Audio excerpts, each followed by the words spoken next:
Those who are attending via Zoom, please use the yellow hand. Everyone else present, please ask questions. Please ask questions through the Q&A board. For those in the room, just a little housekeeping. The emergency exit is in the rear corner of the room, that's behind me, and the assembly point is at the far side of the car park. The toilets can be accessed at the end of the corridor on the right-hand side, so that's going that way, and there's an accessible toilet to the right of the lift. Tonight, Peter will be clerking, Sarah will manage the slides and the question board, participant settings, and the IT generally. The meeting will be recorded, and we are live streaming now to our YouTube channel. So welcome everyone, welcome guests who've come here to listen, take part, and present in some cases. Okay, so if we move straight to the agenda, can everyone hear me in the room? Great, thank you very much. Okay, if we can start with apologies for absence, please. We have apologies from Andy Palmer, Scott Ward, and Sarah Butler. Thank you very much indeed. We need to vote to accept those. Can I have somebody proposing, please? Anita, thank you. Seconding, Mark. We can vote to accept that. That's unanimous. Thank you very much. Sarah, do we have any councillors on Zoom that have joined us? No, not yet. Shane Collins from Mendip. Okay, but none of the Town Matters Committee as such. Okay, thank you very much. Right, are there any councillors who wish to declare interests in any of the subjects that we are going to be discussing tonight? It looks like a no. Okay, thank you very much indeed. So can we move on to approval of the minutes from the last meeting on the 23rd of February? So if we go to page 1, if I can find it, there we go, page 1 of 6, page 2, 3, 4, 5 and 6. No outstanding actions I see. Again, can we look to propose that we accept those minutes? Anne proposing, seconded by Steve. All those who in favour. That's unanimous. Brilliant. Okay. Moving on. I'm deliberately being quite quick because we've got quite a full and interesting agenda, I hope. So we've now, any questions or comments, first of all, from councillors present? Rich? As a trustee of Cheatham Grange, can I just sort of shout out... Can you use the mic? Can you use the mic? Sorry. I'm a trustee of Cheatham Grange. Can I just put in a shout out for the two Ukrainian gigs that are coming up on the 29th of April and the 30th of April. So we've got the choir on the 29th, tickets selling well. We could do with a bit of help on the Sunday, I think it is, on the 30th, with a few more bodies buying tickets, but that would be great. So it's just Saturday, yeah, 30th. yeah, Saturday. a blatant plug from me. Thanks very much indeed. Are you performing then, Rich? No, even more reason to come. Yeah, exactly. Let's all buy tickets then. Fantastic. Okay, thanks very much. Any other comments from councillors? Okay, moving then to any comments from members of the public. We have some here. Welcome. Any from online, Sarah? No. Okay. In that case. Shane Collins. Yes, Shane. Welcome. Thank you. I was just putting it in the chat. Yeah, just very quick plug as well for Froome Hoedown, Sunday the 24th, 11 a.m. in your street or area via the Facebook page. Thanks very much. Thanks, Shane. Okay, then moving to item number 3. This is going to be presented by Jane Llewellyn, and it's basically to present, if you like, an overview of the major development proposals in Froome, and for us to be kind of wiser in terms of the sort of strategic impact on the town. So over to you, Jane. Thank you, Nick. So the map that you can see on the screen there shows the major planning applications that the Planning Committee has seen over the last 4 years, or most of them anyway. It's a mix of outline, reserved matters and full applications. Hopefully you've all had an opportunity to read the report, which I should say doesn't cover all of the work that's been done by the Planning Committee in relation to these applications. I won't talk about each site that's in the report, you'll be pleased to hear. But I'll just give you a brief update on where we are with Saxonvale and Sellwood Garden Community. Oh, there you go. So for Saxonvale, there are two separate applications, one on behalf of Mendip District Council by Acorn Property Group and the other by Mayday Saxonvale.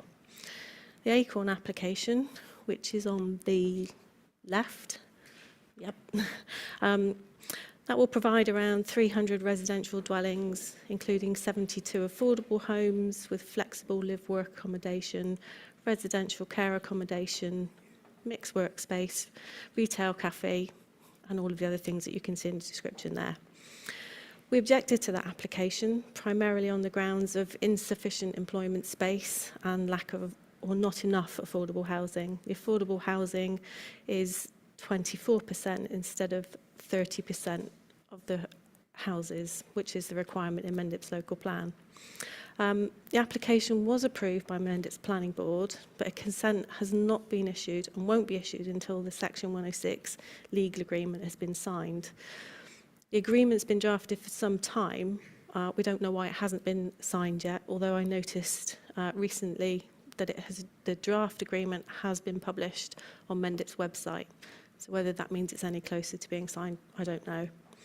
And then if we look at the Mayday application on the right-hand side of the screen, this will provide 182 dwellings, hotel, community provision, primary school, an outdoor Lido, public space and associated infrastructure. And they say that they'll provide a minimum of 40% affordable housing, which would also mean up to 72 affordable houses. The Mayday application hasn't been considered by Mendip's Planning Board yet, but Frome Town Council fully supported that application, particularly applauding the effort that's gone into making it a non-profit aim for this development. I understand that Mendip are planning to consider the Mayday proposals at their board meeting on the 11th of May. That hasn't been confirmed, but that's what I've heard. So for both the Acorn and Mayday applications, we facilitated public meetings to help ensure that residents were fully informed, and their feedback was reflected in our responses.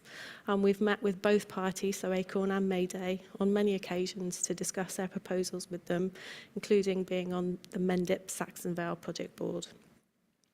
Once an outline approval is issued for Saxonvale, for whichever site, I won't say which, there will then be a reserved matters application to consider, which will focus more on the design and the detail of the proposals. So that's a very brief summary of where we are on the Saxonvale site. Then we move on to Sellwood Garden Community. Sorry, Jane, Yep. just before you leave. Mike.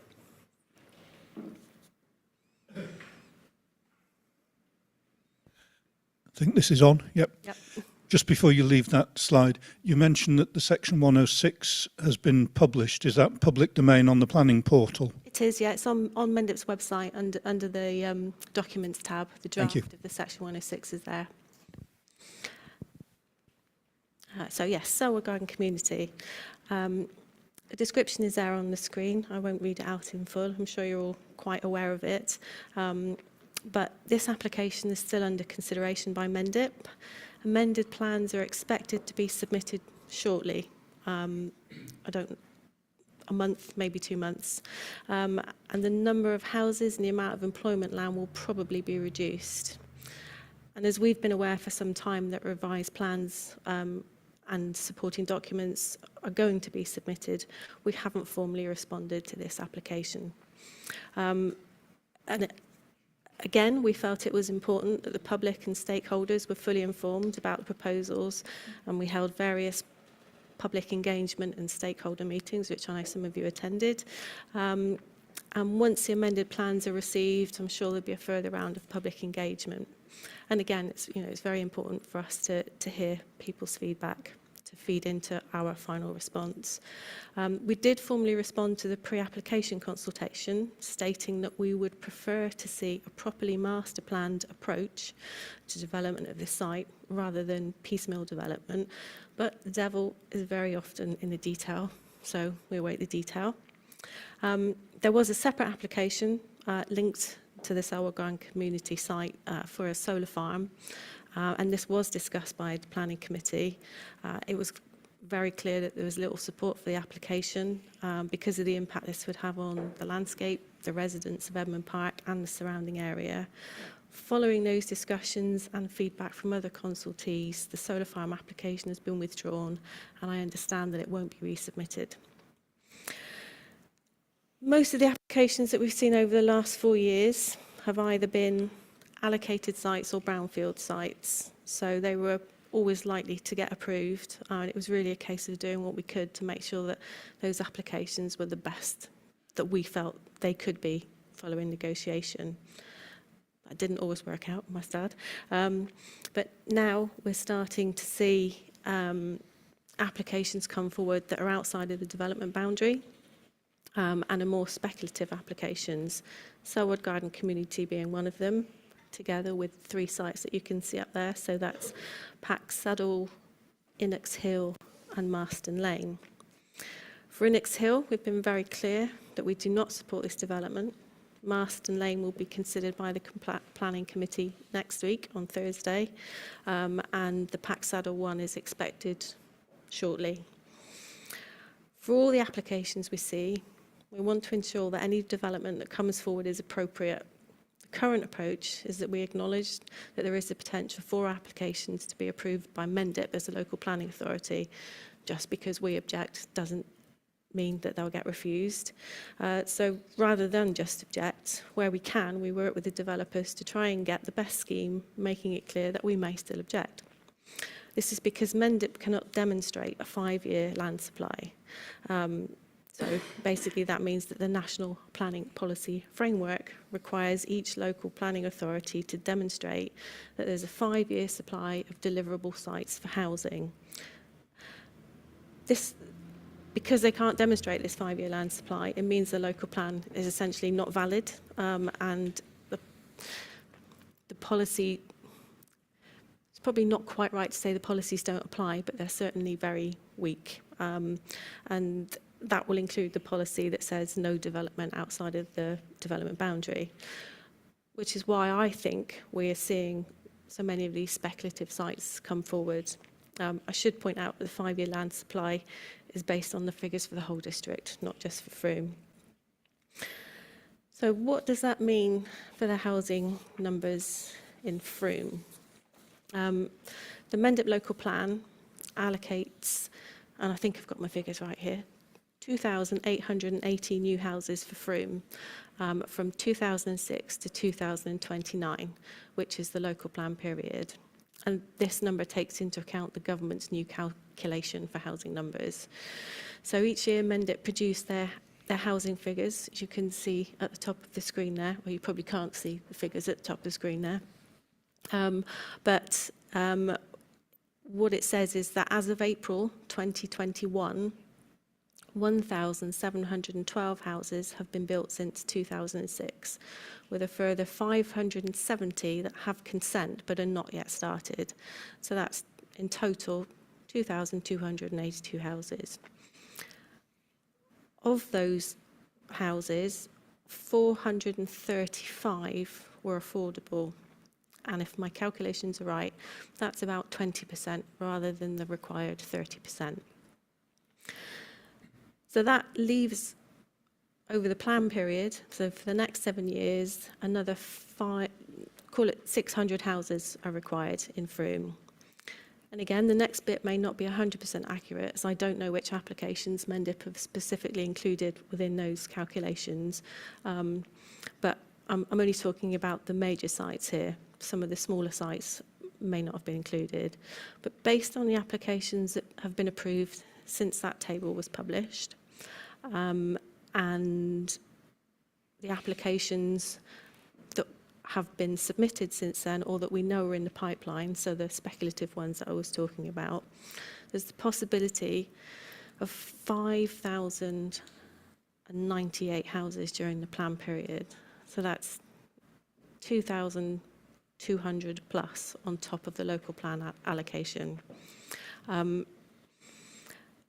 haven't even spoken about employment land, but I think that leads nicely into the questions for discussion. So these questions on the screen are only a guide. You might have your own questions, so I'll leave it to you to decide where to start. Thank you. Thanks very much, Jane. Sorry to spring this on you, Steve, but you've chaired the Planning Advisory Group for the last 3 years, I think, and I kind of want to publicly thank you and all the Planning Committee, because it's a hell of a lot of work you've been doing. But would you mind just explaining briefly what your role as the Planning Advisory Group is, just in a very brief, sentence or two, please? Yeah, thanks, Nick. We changed the Planning Advisory Group to a Planning Advisory Committee a couple of years ago, just to give it a little bit more clout. Not that we've got a lot of clout, but it felt it was needed given the number of applications that we were seeing coming through. The role we sort of try or the path we try and do at the moment is, I think as Jane said, is that we look at applications as they come through, and we do work really quite hard with the developers, with community groups, to try and get the very best that we can, especially on sites that have been allocated and we know that it's going to happen one way or another. We can say no for all we want, but at the end of the day, if it's an allocated site, it's going to be built on. So classic example was probably Little Keyford area, FR3A as it was known. We objected to that numerous times, at least half a dozen, I think. And the final one that I think one we're still objecting to, but we made massive headway in terms of the access points, moved it from Little Keyford Road to Blatchbridge Road, which was, the most sensible thing to do. It took them 2 years to get to that point, though. And we worked with friends at Little Keyford. We worked with people that lived on the Mount to get that. So that was quite a big win. The small development at Cherry Grove would be another one that springs to mind, where I think it's the first social housing passive house, and I'll put passive house in inverted commas because I'm sure there's people in this room, I know there's people in this room who don't think they're passive houses, but whatever they are, they're very environmentally friendly. It's a social housing site, and again, we objected initially, and we probably, I think we still object on the basis that it's land that should have been allocated for employment, but it wasn't. Somerset sold it off. There's nothing we could have done about it, so we worked with the developer there. And again, the final result is quite good. So that's the sort of work that's been going on. And there's lots of others I could mention as well. That's the sort of work that's been going on behind the scenes. And probably, the only thing that comes out is the final sort of, I know we object, we don't object, but sometimes that can take a year or so. And I know Pat's here from the Civic Society. We always look very closely at what the Civic Society say and take their comments into full account when we discuss things. So that's basically what we've been up to. Thanks very much, Steve. Thanks. I'm sorry for springing that on you. It's a big challenge, isn't it, for us, because some of us are out today talking to people in Frome, and I certainly had a number of conversations with people who are desperate for more affordable homes in the town, and we know there are many people who can't afford for their children to stay in the town. They're moving out elsewhere. But those figures, the figures on the previous slide, are quite staggering, that there's going to be over 2,000 more than was that we had to sort of support. And of course the landscape is changing because Mendip are currently the planning authority and they won't exist in a year's time. So there are a number of issues that will come up for us and others to consider, or should we get re-elected. Jane, how do you want to play this in terms of, you've got a list of things up there for discussion, or we can just throw it open to the room? Is that your idea? The questions were sort of put there as possible questions, but there may be questions that other people feel are more burning questions and want to ask and discuss. So I'm not going to prompt anybody. Rich, I saw your hand up first. Yeah, I've been on the planning committee for however long, and Jane does a great job. Steve just said all that, and planning committee work really well together. And I would urge new councillors to take a look at the planning committee and sort of get involved in it, because it gives you a lot of insight into what's happening in your town in advance of anything, because it's all plans. But my question was something I was going to ask the other week, and I forgot, but when Mendip go, it's for Jane really, because you'll know this, when they go, presumably this 5-year land bank will then go to the unitary, so that would be an amalgamation of the existing district councils' land banks. So will that mean that the 5-year land bank's not an issue in 12 months' time? It's a good question. I'm not sure that I absolutely know the answer. What I suspect will happen is because the Mendip, or what were Mendip, their area will still relate to their local plan. So until there's a new local plan or some kind of strategic plan for that, I assume those figures will still be relevant, and they won't be able to demonstrate a 5-year land supply. And I can see Pat nodding, which is a good sign, and Bill might have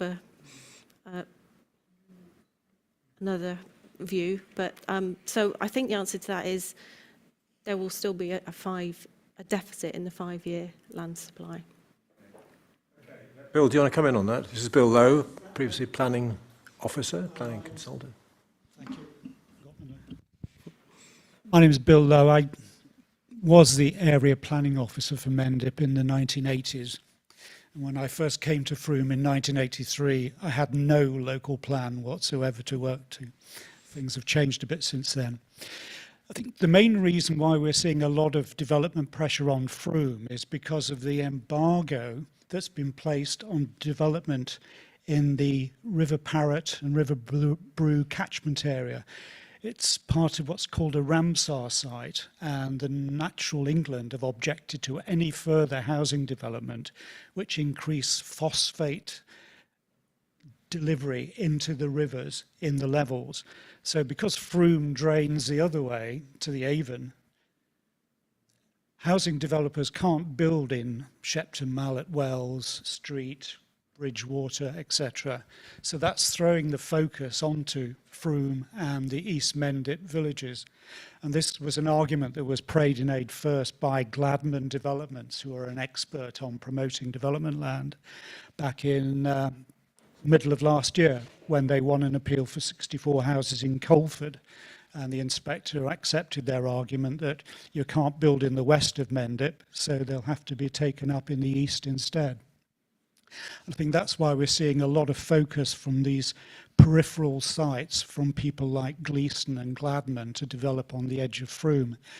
I think the other point is that Mendip's local plan is valid, and the problem with it is that it was never reviewed. The first part wasn't reviewed in 2019. There should be a 5-year local plan review, and for some reason that didn't happen. So the plan has got limited weight. Whenever you go to a public inquiry, a planning witness will have to admit, acting for Mendip, that the policies have got limited weight. They haven't got no weight, they just don't have the authority that they should have. And in the Frome local plan extract from Mendip, the direction of housing growth is specifically to the south of the Mount. And I think that's the argument that we have to rely on. There's a growth area which is shown on one of the plans in the Part 1 local plan, which allows development in principle, subject to some highway works off-site, down to Birchill Lane. And that would be a basis on which we could object to peripheral development elsewhere on the western side and on the northern side as well at Innox Hill. So the local planning authority have to work to the national planning policy framework, and that does stress that the local plan is still of value. Legally, it is very important, but the weight you attach to the policies has been reduced because the plan is now out of date because of the lack of the 5-year land supply and the failure to review the local plan in 2019.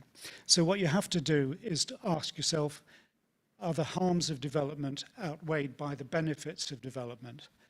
And that's the balancing exercise that all planning officers have to do these days.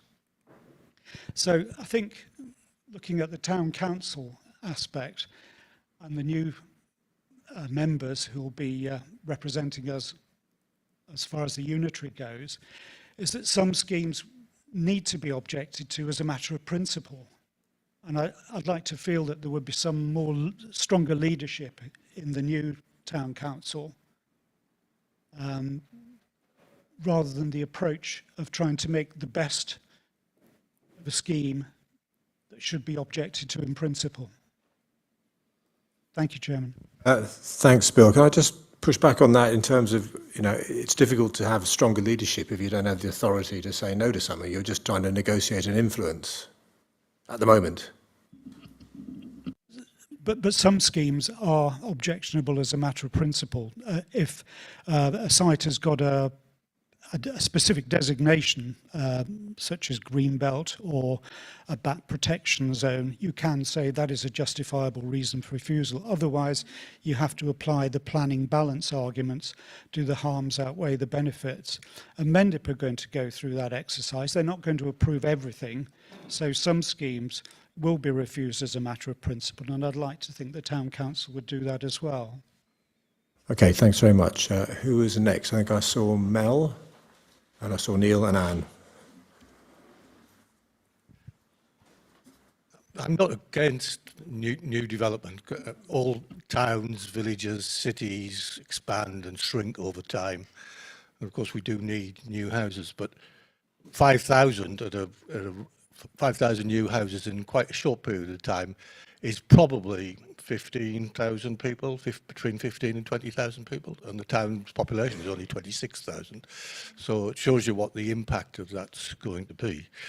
But just following on from what Bill said, I wonder whether we should be putting more pressure on Mendip to finish the review that they must have started somewhere along the line, because things are only going to get worse under the new unitary. We're kind of right on the edge and of no consequence to Taunton. So it seems to me that we from this meeting, we could say to Mendip, we're very disappointed to be in this position. We would expect them now to try and finish this before they go out of existence. I don't think they will, but we should try and put some pressure on them. And also that they should take up the really good booklet that we produced on sustainable housing. And that would be very easy for them to adopt, to be honest, because it looked to me like all of the work's been done on that. So I think it's quite important. And it might be that you even want to say, let's not send it from this committee, but put it to the next council meeting and give it a little bit more authority, and just put that little bit of pressure on Mendip, and then take it from there. I've got some other points on discussion, but I'll leave it at that. Thank you very much indeed, Mel. Anne, who you next? And then Neil next after that. My question to the room is, do we know how the local community networks are going to impact planning decisions, or are all planning decisions going to be even more remote from us down in Taunton? If only I Nobody knows. Over to you, Neil. Neil Howlett, welcome.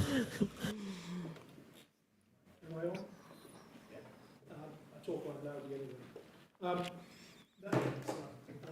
Neil Howlett. I used to be involved with the Chamber of Commerce. I'm speaking in my personal capacity. Firstly, I want to thank Jane and all the councillors for the things that they do, most of which I don't know about. I hasten to add. I'm not sure your microphone is actually on. That's better. Is that better? You need to hear yourself coming out of the speaker, Neil. I can't. Is that better? Yes. So, Independence for Froome have never been short on ambition. And I have some proposals for some slightly higher level things that I think that the Town Council should be looking for as part of how you work in future with the new unitary authority. Froom's been let down by failures of Mendip District Council in leadership and management of planning, and by Somerset Highways. There is a real threat under unitary that if decisions are made in Taunton or still made in Shepton, that we will continue to have bad decisions which suit other authorities, but not the town, and housing which basically serves the markets in Baines and Wiltshire and not the local market. So I think you need to be thinking about how you can influence that, even if you don't get complete control of planning locally. The first thing I'm going to emphasise, because of my background, is what I think is missing, and that's employment. The old local plan for Mendip emphasised that Froome had far more homes than it had jobs, and that was a bad thing that the local plan should reverse. It's done the opposite. We've had even more houses and even less employment land. And that's not, in the buzzword, sustainable in any way. It means there are more people commuting out, and you should be working towards ensuring that if there is housing, there is employment space for those people to work in. With the great change that's taken place in working practices, that means broadband, or if needs be, 5G, so they can, and that the design of homes is suitable for people to work in them. In terms of planning policy, I think there are some things that could be done that would require larger developments to be honest. Viability assessments. One of the things we lost from the recent planning bill, environment and planning bill, was the opportunity for local authorities to go back and review viability assessments when it was clear that developers were going to make more profit out of a site than they had proposed. And I hope that's going to come back in. But in order to do that, you need better data.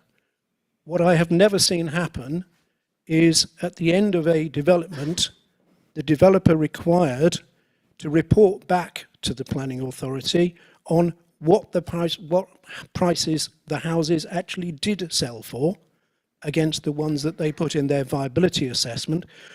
And those prices are very often years out of date at the viability assessment. They then don't build them for 3 years. So the prices are often hugely higher than the viability assessment. They should include costs as well. And even if you can't get them to change what they've done, it should mean that decisions on viability assessments are better, and you can see whether the advice that's being given about viability assessments, which in my view is usually pretty wishy-washy, is actually worthwhile having, and whether you should be looking to other people to assess them. You might, if you were really bold, ask developers to certify that they hadn't entered into any agreements under which they were committed to minimising public benefit. It would be interesting to see whether any of them ever signed up to that.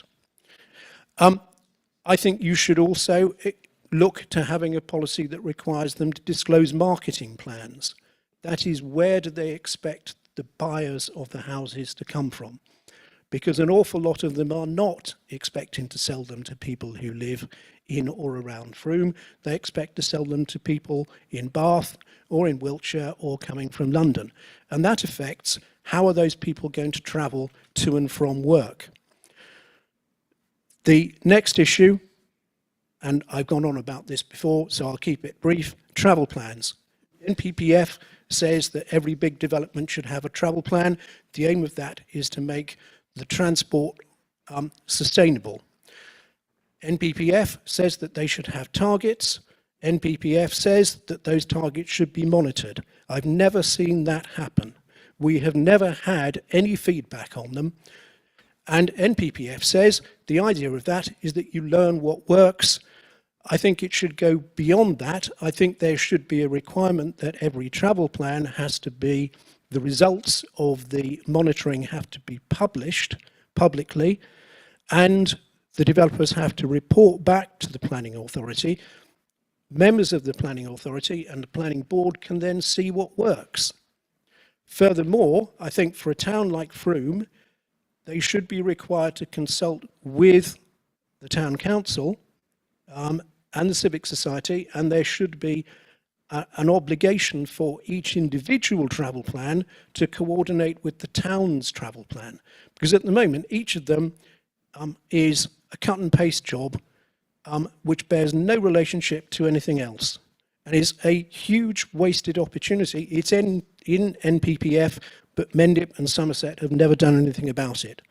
And finally, and this one might be more contentious, under occupation. It's all very well building more houses if the houses that we have are not being fully occupied. That means houses that are unoccupied, there's just nobody living in them, there's nothing being done with them. I know several that have been empty for 10 years. People won't sell them, they won't put in tenants. I think you need to look at a policy about that.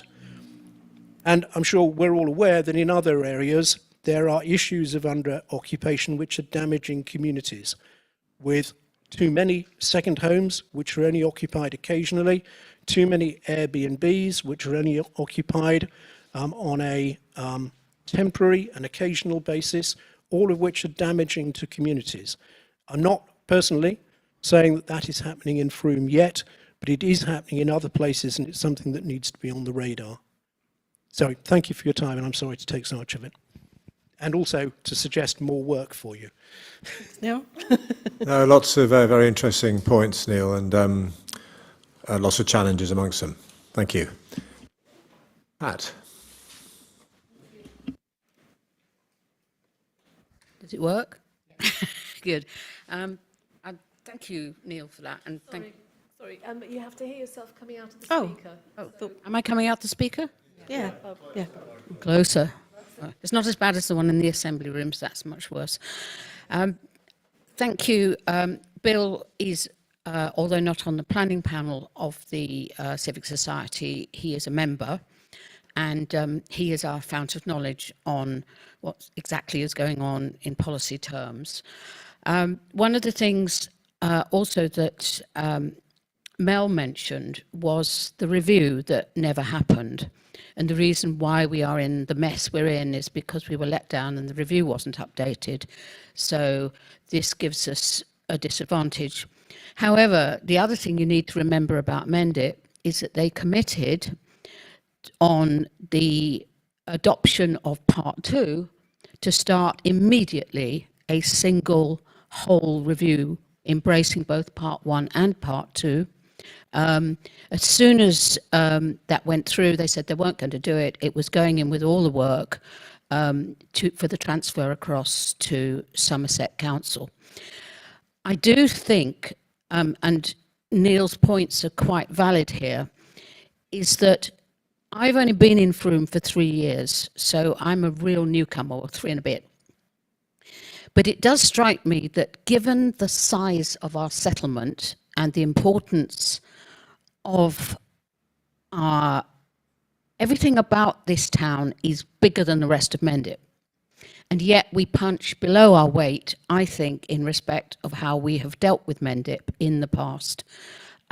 We can, and you will all members here will have received, for example, the Civic Society's interim comments on Sellwood Garden Community. And that is absolutely packed with solid reasons for refusal that would have to be considered by the planning officers. And I don't think we feel at all happy that the town council holds back from all of this, keeps on talking to the developers, keeps on talking very much about reserved matters. Many of the workshops that you held, very good. Much of the consultation sessions that you've held, very good. All about reserved matters, none of which are guaranteed ever to happen. And what you're looking at is the basic question, is this a sustainable development? Can it ever, given its position and its scale, even if scaled down a bit, ever be a sustainable development? If the answer to that is no, then we should go ahead and say no and force them to come back with another application. Now, if they're now going to fiddle around with reducing the number of houses, slightly changing the access routes, they shouldn't be doing that anyway. They should be putting in a fresh application.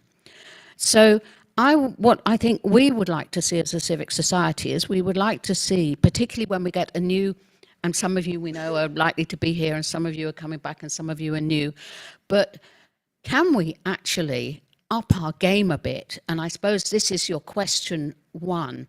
It's not about shouting louder, it's about arguing smarter.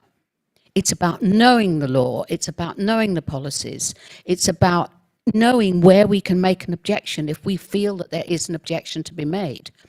Now, it is easy for the civic society to do that because we are totally non-political, we are totally unbiased, we come at things, we look at what is planning policy, what are the objections, are there grounds for those objections, and we can produce what we say, and we don't have to think perhaps about some of the things that the town council has to think about.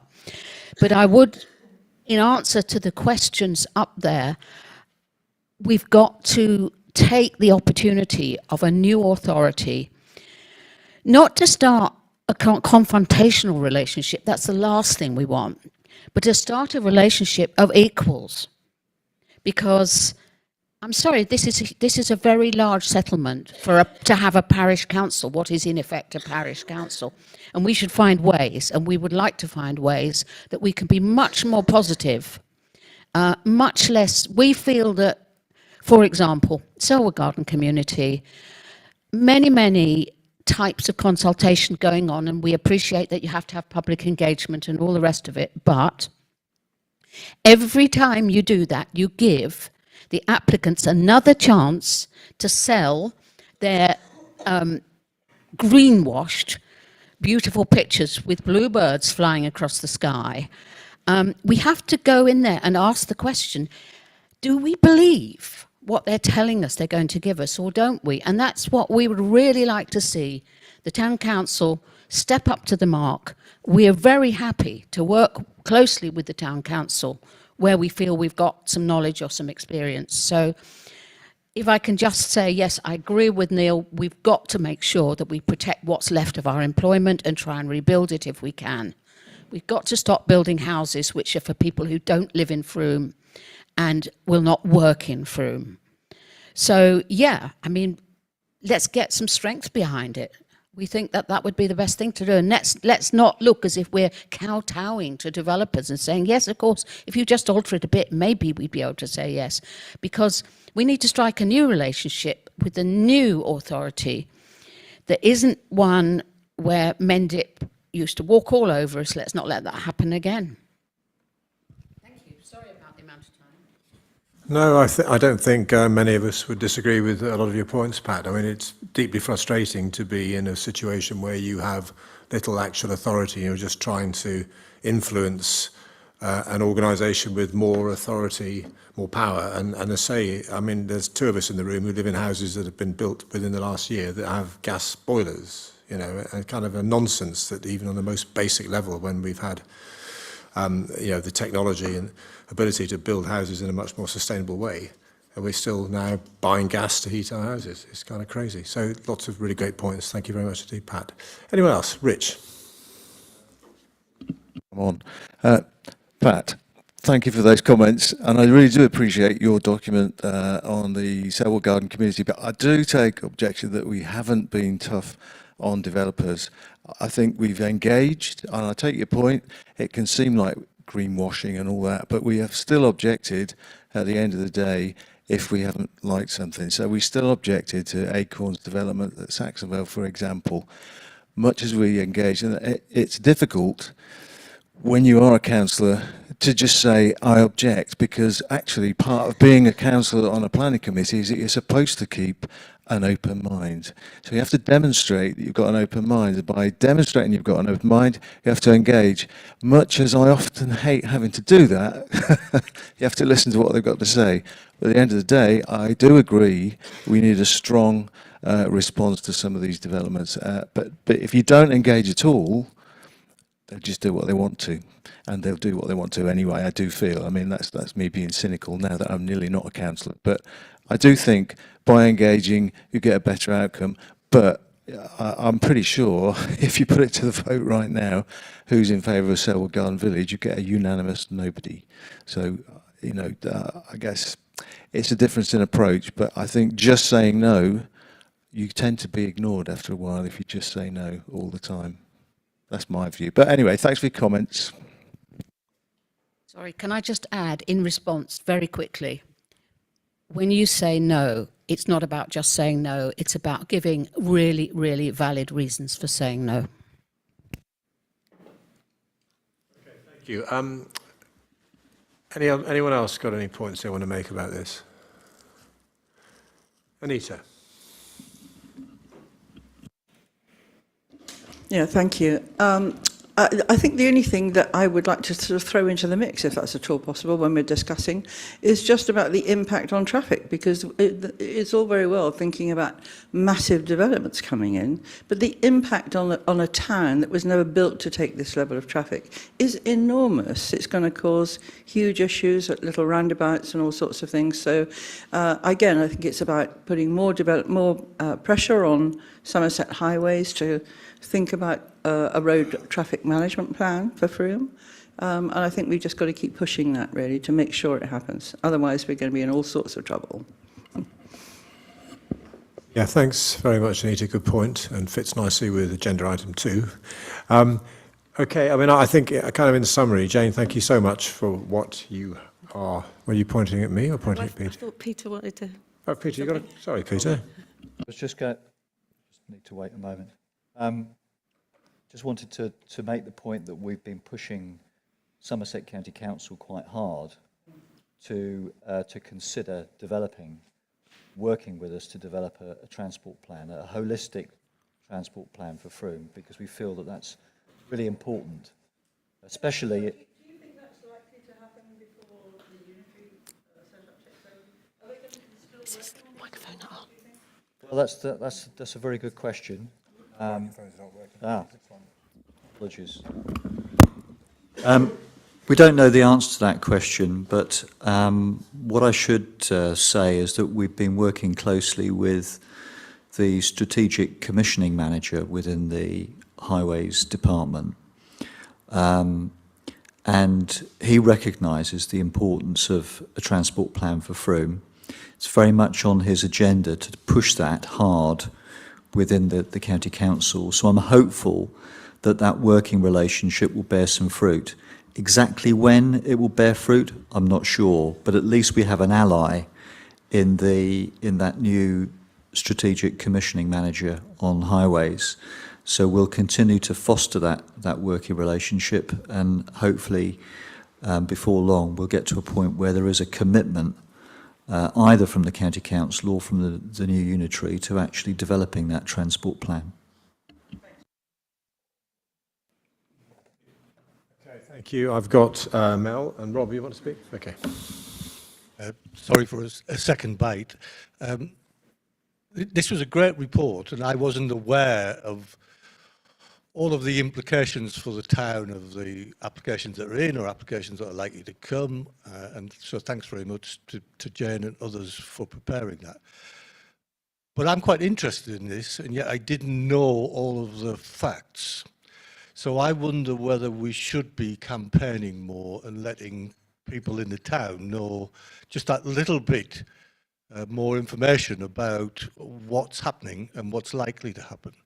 Not because we necessarily want to stop it, but because I think they should know.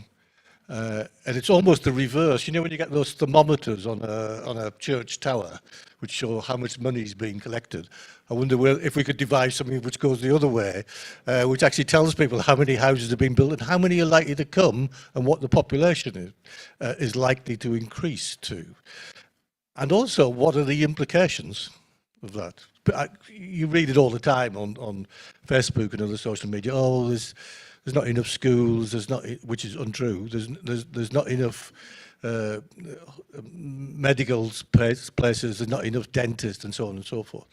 I wonder whether we should just go beyond that in terms of campaigning and saying these are the implications for the town of this kind of development. It's not necessarily a kind of planning role, but it's more part of our engagement. And shouldn't we be letting people know that this is what's happening and who do they need to contact? And maybe we could actually use the momentum which is gained by that to good effect somewhere along the line. I'm not quite sure where, but then you store these things up and then you bring them out when necessary. So that's just something that maybe we might want to consider. I think, Rob, you wanted a word? Yes, thank you. It's, whoop. Can you hear? Okay, right. Yeah, really interesting discussion. And I suppose what I'm curious to know is what's going to emerge from this. I mean, lots of really good ideas being mooted. Are you looking for a steer from the planning committee or Jane? I mean, you know, I'm just aware that there have been a number of suggestions and I'm keen that some of them don't get lost. So where do we go from here? Ali.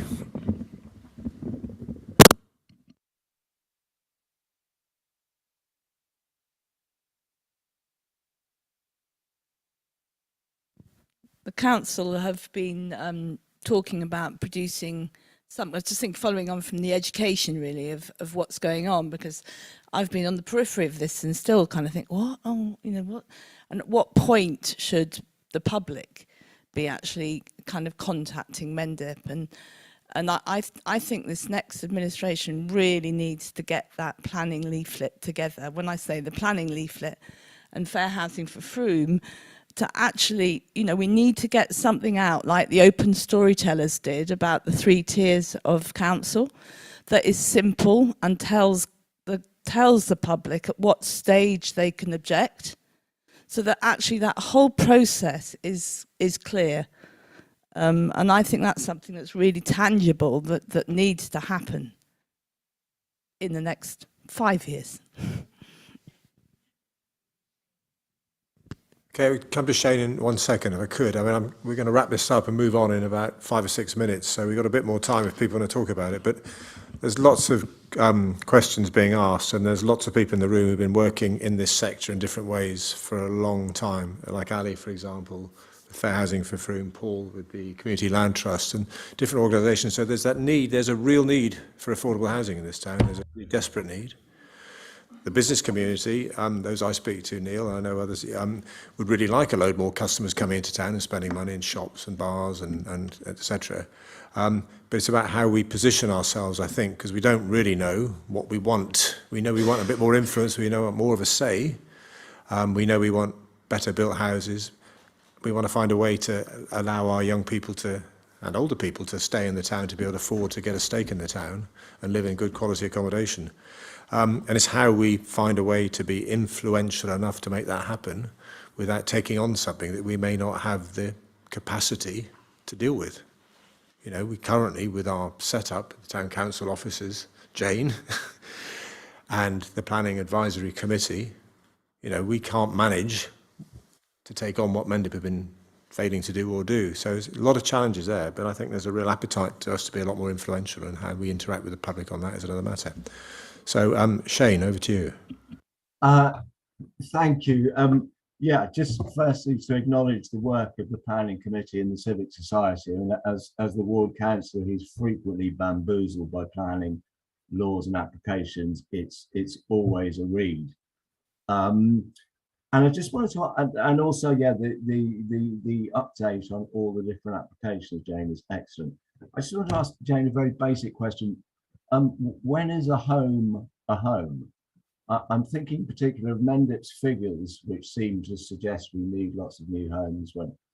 But what's included in those figures? I mean, it is sort of low impact off-grid self-builds included? Are people living in caravans, in outhouses? It seems to me we might be able to massage the figures a bit, because there are lots of people living in, you know, I'm thinking Kings Hill in particular. There's probably 30 people living there that started as a vendor in vendors and now are all off-grid, super insulated, solar PV, you know, are those sort of settlements and smaller caravans, are they included in the figures? Because it strikes me that if they were, there may be less perceived need to bust through the local plan.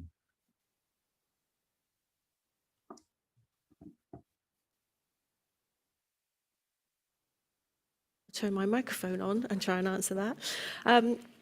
I believe they would count the figures based on permissions they have given for residential dwellings.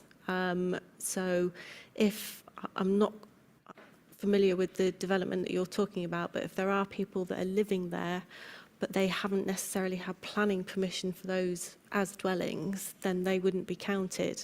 But yes, it would include a one-bedroom flat, so a planning unit, essentially. Now, whether the benders are included within those figures, I couldn't say, but they will base them on consents that they have issued and the number of dwellings that consent was approved for. I'm not sure whether that really answers your question. But they did get planning permission after 10, 15 years back. okay, yeah. So they will be included in their figures, yes. Right. And I think the other thing about that sort of development is that people can do it themselves. It's virtually, you know, it's off grid, so it's virtually zero carbon. And that would not only make the figures better, but it allows more people to live off the land, the small holdings and food producing, which is, I think, you know, what we need to be encouraging. But thank you. Thank you. Thank you very much. So I've got two more. I've got Steve and then Mark, and then we're going to have to move on. Thanks, Nick. One thing I was going to say is we know from work that was done last year and numbers on the Mendip website that there is a huge issue in Frome with hidden homeless, people that we know need houses, and I think we always have to take that into account. I mean, one of the things I think we should do in Frome is, you know, the 30% affordable housing, which Mendip aren't even getting close to, should be 40% for Frome as a minimum. They do it in Wales, so I see no reason why it shouldn't be done here, quite frankly. And you know, at the very least, you know, Mendip need to be stronger with developers and make sure that they 30%, but that should really be 40% as far as I'm concerned. That was all. Stephen, over to the ever-present attendee at the Planning Advisory Committee meeting, Mark Dorrington. Last word. Thank you very much. Yes, building on what Mel said about telling people about what's going on. We've hosted quite large meetings here from people, but it's been individual sites. So we've had Innox Hill 2 weeks ago, the fourth attempt at a really inappropriate building development. On next Thursday, we'll be having, I think 50 people already said they're going to come to the, again, inappropriate development along Marston Lane. All on the periphery of the town. It's all, the developers quite like that because I think they see people going out onto the ring road and away from the town. It doesn't bring it into the town, which is probably better, but it also, people move away from the town. They live here and move away every day and don't come back. I also agree, the thing that never gets mentioned, these piecemeal developments, the developers build houses but don't have to build any infrastructure.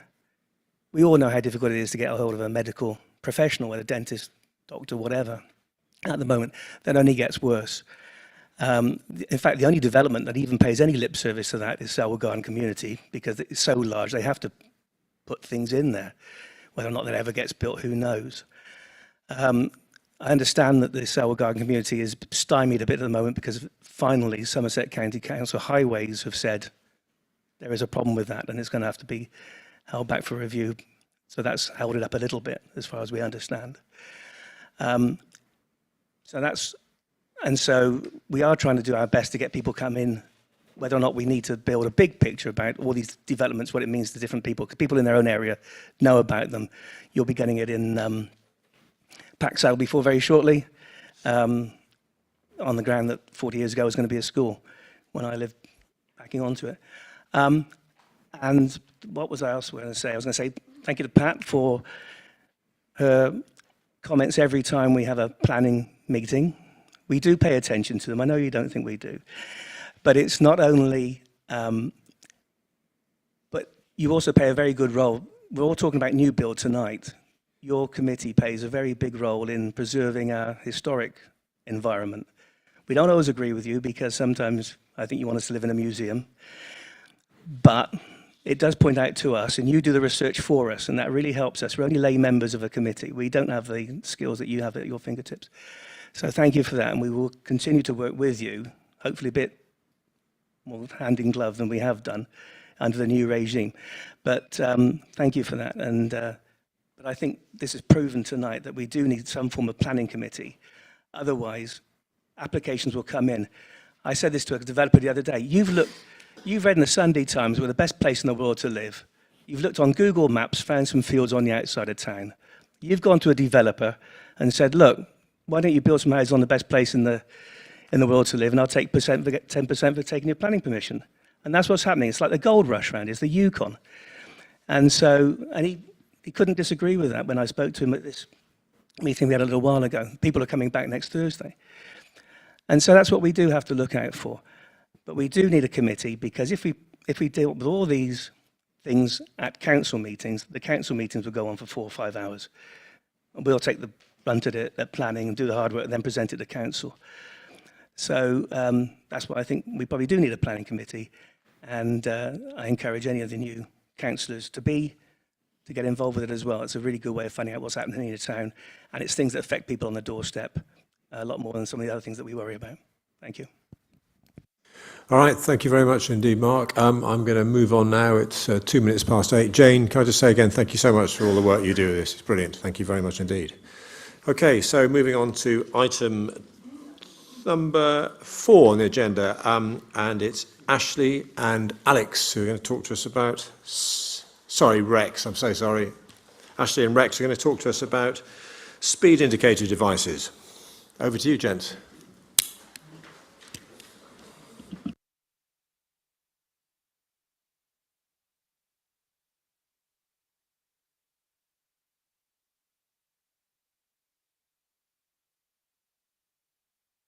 This work? You hear me? Oh, good. Good. Thank you. Okay. For those of you who don't know me, I'm Ashley Ray. I'm the Mendip CSW coordinator, and I'm also a police volunteer and do other stuff. You probably don't want to know about that. We appreciate that you've got a packed agenda and you're busy, etc. And we've really not had enough time to sort of do data on the SID. SIDs create a lot of data, pages, hundreds of slides if you want them at all, and we're not going to do that because you get bored and you won't listen. So I've got a handout that I'll leave behind. I go through some salient points. This is me, and then Rex will actually talk you through the SID data, etc., etc. So, but what I would say is please invite us back at another time, maybe when you're not so busy. I can do some specific slides on speeding in Frome. It'll open your eyes, etc., and rather than rush it and everybody look at the watch thinking, well, sit down, Ashley, etc. So let me go through a few bits and pieces you might not know. Or you might know. Speeding since lockdown has increased in the UK. Mendip has seen an unprecedented growth in speeding in most areas. In the Frome area, in Frome itself, speeding in some parts of Frome has doubled. In the last 9 years, folks, there's been 10,000 people prosecuted for speeding in Frome. And you have given the people of Frome £1 million to the Chancellor. I'm sure he's very grateful for it. That's just Frome. I won't tell you the rest of Mendip. So what's been done about it? Well, you can pontificate and say, what's the point of community speed watch? Because they just go just as fast, don't they? So is it a waste of time? No, it is not. You've got an excellent, you make excellent use of the SID device, which gives data to me. I give it to the Speed Enforcement Unit, and they come to Frome. They come to Frome an awful lot. Not to make money, but to try and stop people from dying. And in Mendip, you've probably read or heard about, there was another death over the weekend in Norton St Philip. Very sad. So can we fix the problem? We'll never be eradicated to speeding, but it can be reduced by a combination of community speed watch, SEU, and electronic data devices like the SIDs, etc. And they all come together to work in harmony. Giving up and saying, well, it's fast enough, we can't be bothered with that.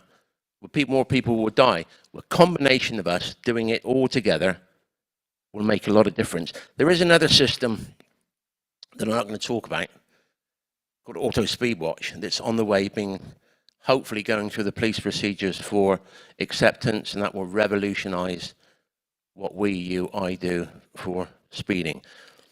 But let me leave you one thing before I pass over to Rex. Speed guns, speed indication devices, electronic gadgets are fine. There is no substitute for standing on the roadside. Let me give you the last example. Today, I was with the police at Warminster Road. There were 300 vehicles. 200 of them slowed down. 80 of them were travelling at the right speed limit. 20 of them got a ticket. Had we not been there, that would have been 200 odd not slowing down. Think about that. You go, you don't know that. I do know it because the front of the vehicles go like that. So think, Anita and colleagues, when you're doing Community Speed Watch, you're not wasting your time. You're doing a great job. I'll pass you over to Rex. Thank you. I've been involved with Ashley with Community Speed Watch since I live in Farley Hungerford and have done all my life. We fought 20 years to get a speed limit in Farley Hungerford, and as a result of me appearing on BBC Radio Somerset and discussions with the then Chief Constable and the Police and Crime Commissioner, we actually achieved our speed limit in Farley in 2013. We set up our Community Speed Watch in 2014, and I've been working with Ashley and his forerunner, who was a chap called Terry Drake, who lives in Holcombe. Terry is deemed to be the godfather of Community Speed Watch within Mendip. It was in 2016 when we started to actually look at speed indicator devices to see whether we could improve on the problems of speeding within the local area and within Mendip as a whole. Speed indicator devices, do we still have the slide? Yeah, that's the indicator device that you have, which is the more expensive unit. It gives the vehicle speed, and if the vehicle is actually above the speed limit, depending on what the threshold speed is for the particular sign, the slowdown legend will come up. Now, in the early days, Somerset Highways had to approve, and they still do have to approve, where the units can be sited from a safety point of view. And secondly, they used to allow a threshold limit that was the same threshold as what the police enforce at. So in other words, in a 30-mile-an-hour limit, it was 36 miles an hour. That was the maximum it could show on a sign. I think we've gone a little bit sort of further down the road now, and we realise that there are a lot of drivers that probably, particularly, and I don't want to single out the youngsters, but they are usually the ones that want to do this, is to actually try and make that sign flash as high as they possibly can get it to flash.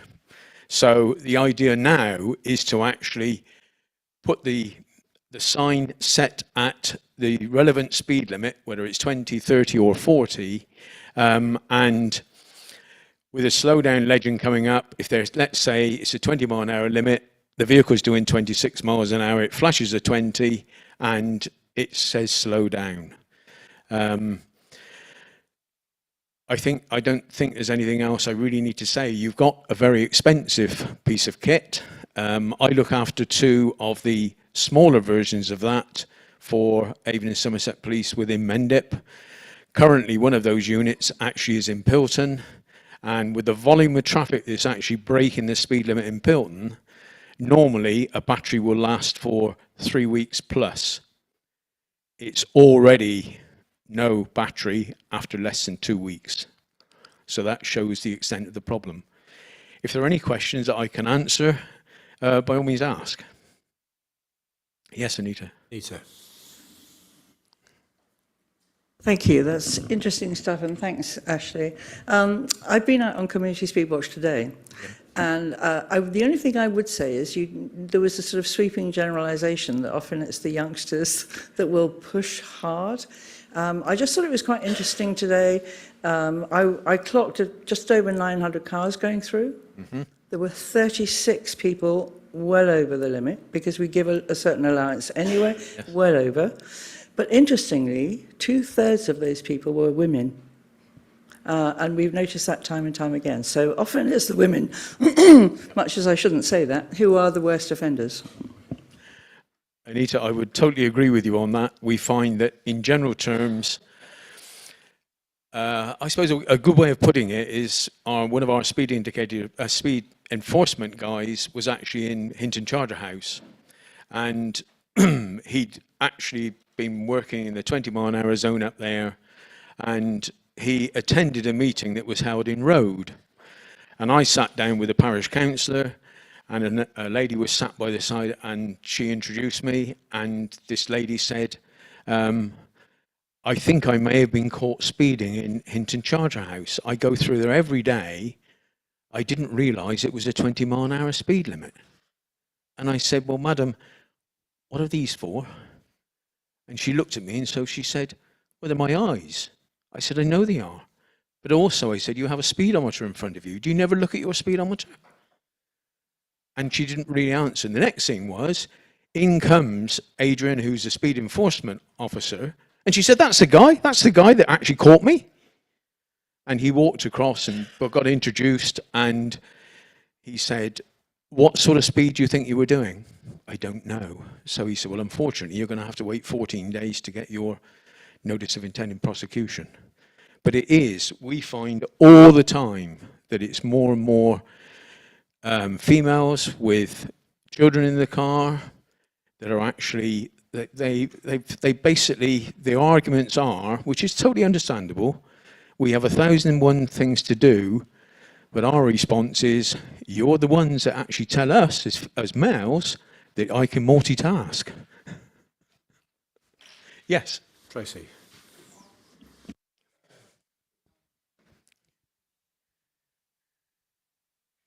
Yeah, you can't really bandy around things like that unless you tell us, first of all, you've done an absolute complete survey that involves checking at certain times of day. Women drive at different times of day than men. If they're women with children in the car, then that would probably tell me, if we're dealing with tradition, that all the men have already gone to work, and so the women are now going to school. So you're possibly measuring more women than you're measuring men.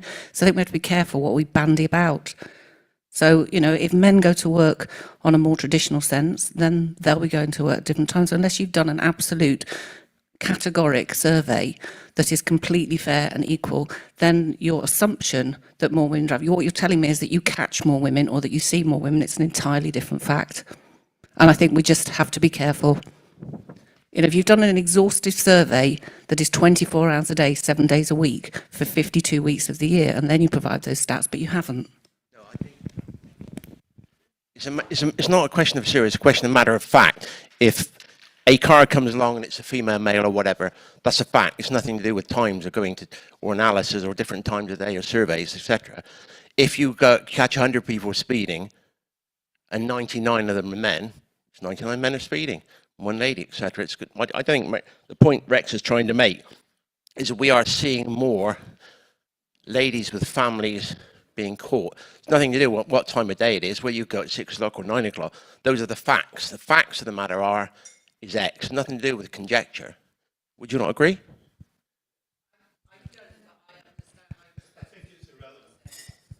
Let's move on from that point, if we could, please. I kind of take your point. I think you do. Can I just ask a quick question? And that is, the speed indicator device you've mentioned a couple of times is very expensive. How much is it, and how long have we had it for in Frome? That's a rather contentious point. You purchased it, I believe I'm correct in saying, in 2016? Yeah. Spent 3 years in the cupboard. It did. It literally spent 3 years in the cupboard. Larry, you had a point there, I think? Sorry? Minor point. It was about 2019, because it was when I was here and I wasn't here in 2016. And I know it stayed in the cupboard for a long time because we couldn't get permission to put it up. Chris tried a lot, didn't he? So, Okay, I didn't want to start a sort of argument about this. I mean, the point is it's a really useful piece of equipment. It makes everyone take their foot off the accelerator, I think, apart from those who are a bit mischievous. How much is it? That particular unit you have is nearly £4,000. 4 or 40? 4. 4, yeah. Okay, thanks very much.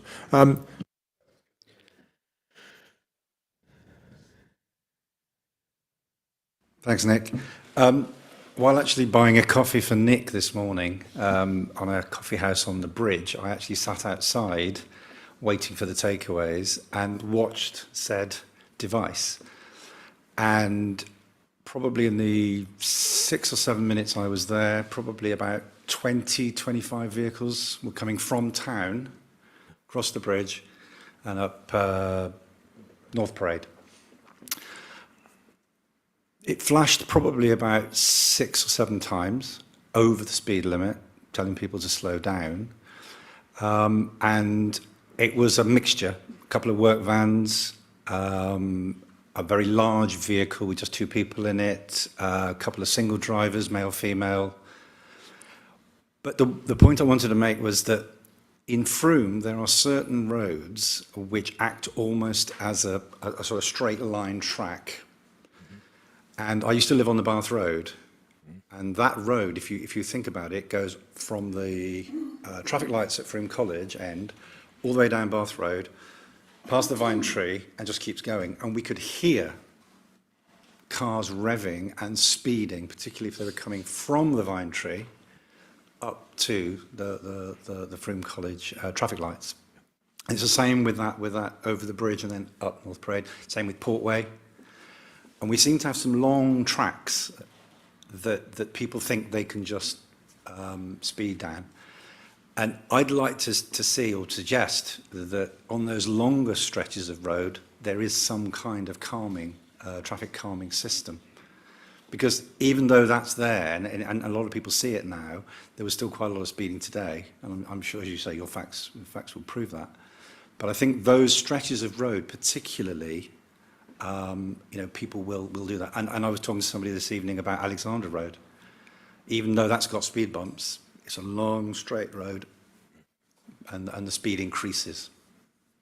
I would totally accept what you say. You know, that if I take a village like Norton St Philip that has, along the B3110, they have the speed tables because of the bus route. The speeds that go over those speed tables, where all 4 wheels come off the ground, it is terrible.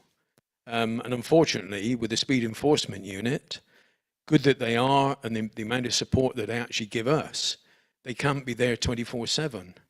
And, going back to Our Lady's point here, we actually operate in the hours of daylight, and we do switch our times around to actually try and get a good cross-section. The SIDS obviously are operating 24/7, and it's interesting that I think Chris has got on his data that a lot of information that comes through is actually higher speeds at weekends than it's actually through the weeks.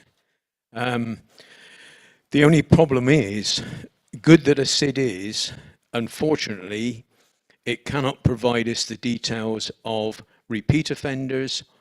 We can look at the high-end speeders because it will give us that data. But unfortunately, that's where we're now looking at, hopefully, we're going to get the acceptance of Auto Speed Watch, which is actually a box that takes a photograph of the rear of the vehicle. So you've got the registration, you have the date and time, and it even goes as far as to actually give information about whether the vehicle is taxed or MOT'd. But that's a little bit down the track, I'm afraid. That sounds very positive, and I look forward to seeing that. Now we've got time for one more. I've got Andy, and then Neil, a last quick one, please.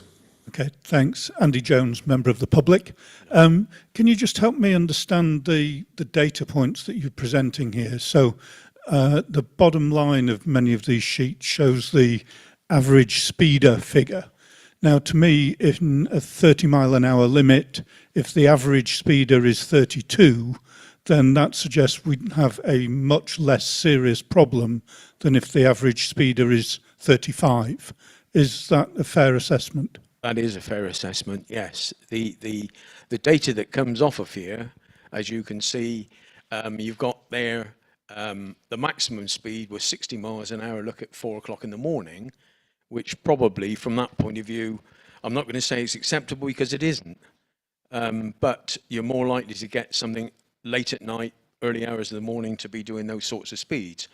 As far as the one line up from the bottom, it shows you the percentage of vehicles that are actually over the speed limit, and it actually goes against what I've actually said as regards this particular thing with Culver Hill. But I know that there are some of your stats that have come through to me where in fact it's much, much higher at weekends. And we do tend to find in the villages it's much higher at weekends. And time-wise, it equally breaks down the number of vehicles per day as regards when we're finding the peak periods. Thanks very much indeed. Thanks. Neil, you have a quick one?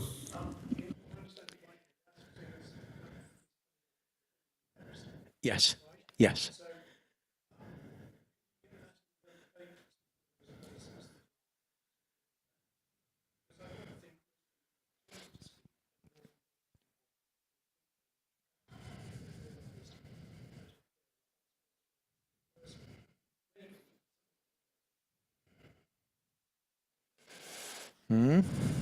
It's a possibility. I mean, I find, as I say, I can only relate back to my own village as the experience I have there is that at one stage, those vehicles that were coming down from the A36 downhill into the village were always the ones that were the high-end speeders. What we're finding now is since lockdown, we're actually getting, in fact, on today's community speed watch that they did this morning between 9:30 and 10:30, actually recorded a vehicle at 64 miles an hour coming uphill. You know, it's just ludicrous. And unfortunately, as Ashley said, as regards the time at Warminster Road today, you know, it's when drivers are stopped,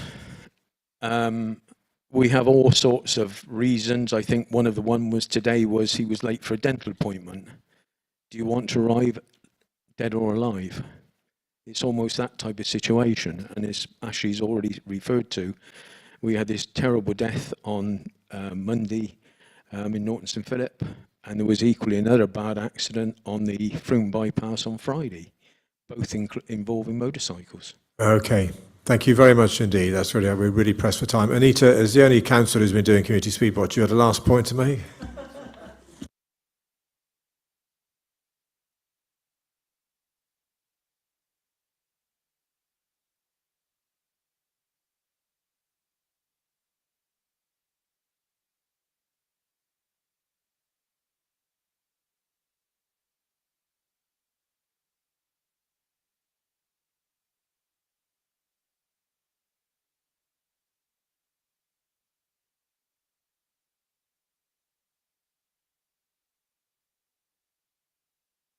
Thank you very much. Gentlemen, thank you very much indeed for your time. Very interesting, very informative. Now, eye on the time. Nikki, over to you for the last and fascinating subject, hopefully, which is an update on the school streets project and consultation, please. Thank you. Oh, yeah, that's on. So I know quite a few people in the room will also already be very familiar with the School Streets project, but some might not. So I'm just going to go back for a little bit of background. So back in 2020, Frome Town Council applied for some funding through the Emergency Travel COVID Travel Fund through Somerset County Council. It's funding that came from the Department for Transport to put in emergency travel measures to enable active travel over the COVID lockdown period. When that funding was delayed, we took the decision to actually kind of take a step back and take a more gradual approach. Because the nature of the emergency COVID funding was that you kind of had to just put stuff in the ground and do a kind of active consultation over 18 months, which to many kind of seemed like no consultation. And there was I think people wanted to kind of have more of a say in what the scheme looked like. So we went back to the drawing board. We were now working with Sustrands, the active travel charity, who have designed a lot of these schemes across the UK. They're probably they're really the leader in the space. So in terms of having someone to work with, they're definitely the right people to deliver a scheme because they've got a lot of experience. So what we've done with Sustrands is we've gone for a kind of co-design approach with the community. So we held 6 sessions in person and then a couple online over September and October of last year, outside the schools, in Victoria Park, in town, and also online to kind of find out what people's issues and concerns were, and kind of take that and give that to Sustrands, and they've come up with the draft design that has now been put out to the public. So I'm not going to talk through the design in detail because it is online. We've also got the display downstairs. Hopefully everyone's been able to kind of have a look at it already. But just to kind of talk through what we're presenting at the moment to the public. So this first sheet really looks at everything that Sustrans heard and that we heard through the kind of co-design sessions. So this looks more at the wider picture. We did want to kind of come up with a scheme that encompassed this whole area, but actually due to budget, etc., we've had to focus really on the areas directly around the schools. So outside Oakfield School, Trinity and Critchell, also Bright Stars Nursery and Avanti School. So that's the focus area for the 18-month trial period. So what we're presenting at the moment is really a concept design. It's not a detailed technical design at this point. We had to fight a little bit with the County Council to actually do this stage of consultation. They wanted to go straight to the technical design, but we thought it was really important to put out a concept first to get people's feedback and see how people felt about it. So that's what we're doing at the moment over this month. So the consultation is running till the 4th of May. So yeah, again, just a bit more detail on the designs there. So we are holding consultation online via Commonplace. We've also got the display downstairs, and we've done a couple of drop-in sessions here where we've had quite long conversations with people, which have been really productive. We're collecting feedback via forms as well as online. We've also done some drop-in sessions already outside the schools, and we've got a couple more coming up next week. So hopefully people have a lot of different ways that they can feedback and yeah, share their views on the plan. So I just wanted to share a couple of graphs from the feedback that we've had online so far. As you can see, like fairly mixed. I think all so far skewing most slightly positive, but you know, a very mixed bag. So obviously we're collecting data for a couple more weeks, but just wanted to kind of share the kind of things that we're getting back so far.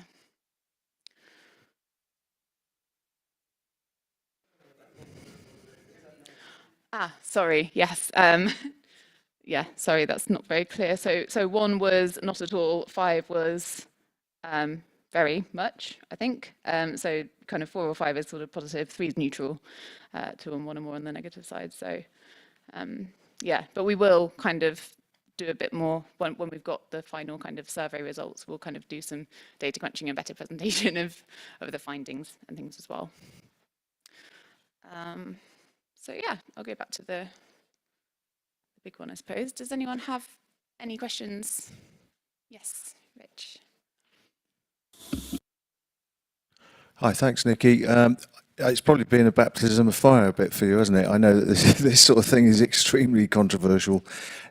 You're never going to please everybody all of the time. So well done for you and Emma and others who've soldiered on with this, you know, and it seems as though we've come up with something which might just actually work. And I'd just like to say, I think, you know, this is a good example of Frome Town Council doing something that really highways should be doing, county should be doing, and, you know, let's not forget that this is external funding that's been gained by this council to make this scheme possible. I know it's not going to please everybody, but it is a brave new world, and it's great that we're trying it out. It's a trial. Some of it will work, some of it won't, but it will change people's minds. I'm quite sure of that. So thank you for persevering with it. I know it's been difficult, but, you know, keep going. Thank you. Thank you, Rich. Yeah, it will be the first school street scheme in Somerset. So they are kind of looking at it as a kind of pilot, I suppose, and hoping that it will work and we can roll it out in other places as well. But yeah, it is the first, so obviously it's going to be a challenge. Question from Andy. Thanks. one of my pet topics, but what I've not seen in any of these proposals so far are the metrics for success. I mean, clearly one child's life saved is a success, but I think we need to look at how we're going to gather some baseline data from the as-is and compare that through the trial to say, is it a success or what needs changing? Yeah, that's a really good point. Thank you.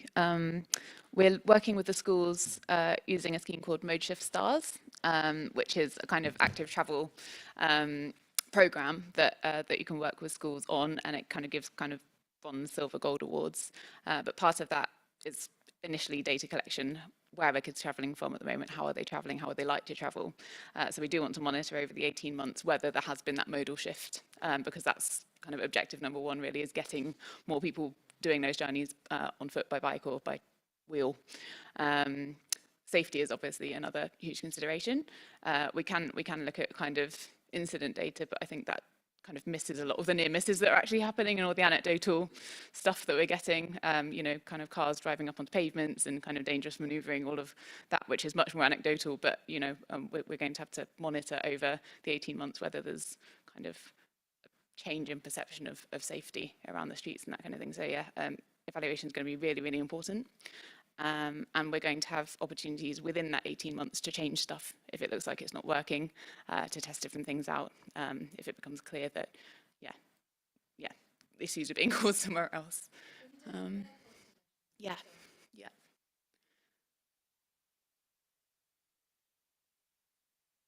Questions online? No comments. Nikki, thank you very much indeed. And thank you, Peter, who helped sort of put together an agenda today that sort of showed the picture of the town going forward and some of the plans. And if you think about the infrastructure impact, and I think Mel, sort of rough calculations, probably another 1,000 cars potentially coming into the town and being used regularly. The speed, speed is what kills people. Now that issue and the work you've been doing around that and how we can protect our most vulnerable and how we try and help design a town that's a bit easier and safer to live in is all really useful and helpful, and shows some of the challenges to some of the people who are looking to step forward and take on roles that replace the likes of Rich and Ali and Paul and Rob, who are stepping down. So that's the end of the meeting, unless anyone has any other business they want to bring up. Okay, well, can I thank then Sarah and Sean for managing the meeting for us and helping setting up the room, and our speakers, Jane and Nikki, and Peter for your role as clerk. Thank you very much indeed, everyone. Thanks.